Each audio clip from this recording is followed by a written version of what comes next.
சூப்பரான promo review பார்க்கலாம். நம்ம சேனலை மறக்காம சப்ஸ்கிரைப் பண்ணிடுங்க. வாங்க வீடியோக்குள்ளே போகலாம்.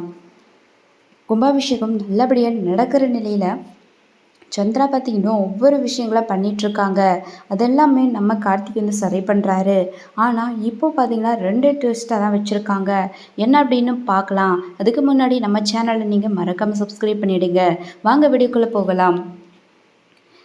நம்ம கார்த்திக்குடைய அம்மாவை கால் பண்ணி வர சொல்கிறாங்க அந்த திருவிழாவுக்கு. எப்படின்னு பார்த்தீங்கன்னா நம்ம சந்திரா தான் ஒரு பிளான் போடுறாங்க. ஒருத்தரை வச்சு நம்ம பாட்டியுடைய வாய்ஸில் கார்த்திக்குடைய அம்மாவுக்கு கால் பண்ணுறாங்க. உங்கள் பையனுக்கு அதாவது உன் மயனுக்கு அடிபட்டுருச்சுமா, நீ சீக்கிரம் வாமா அப்படின்னு சொல்கிறாங்க.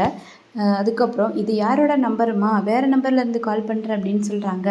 இது என் நம்பர் தாம்மா, வேறு சிம் வாங்கியிருக்கேன், அதுலேருந்து தான் உனக்கு கூப்பிட்றேன் அப்படின்னு சொல்கிறாங்க. அதுக்கப்புறம் சரிம்மா நான் உடனே கிளம்பி வரேன் அப்படின்னு சொல்கிறாங்க. காரில் வந்துக்கிட்டு இருக்காங்க.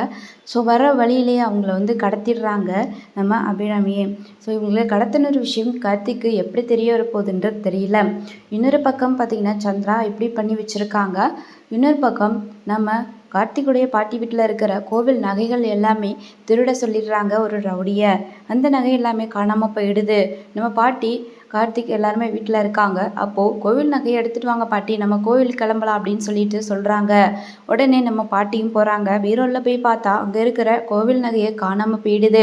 பாட்டி ரொம்பவே பதட்டத்தோட வெளியில் வந்து கோவில் நகையை காணாமே, இப்போ என்ன பண்ணுறதுன்னு சொல்லி ரொம்பவே பதட்டப்பட்டுட்டு இருக்காங்க.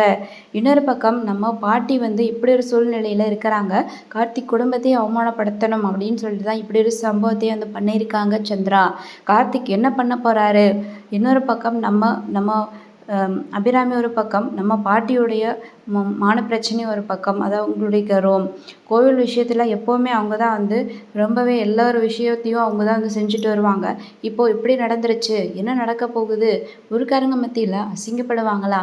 இன்னொரு பக்கம் நம்ம அபிராமியோட உயிரை எப்படி காப்பாற்ற போகிறாங்கன்றத வெயிட் பண்ணி பார்க்கலாங்க. தேங்க்ஸ் ஃபார் வாட்சிங்.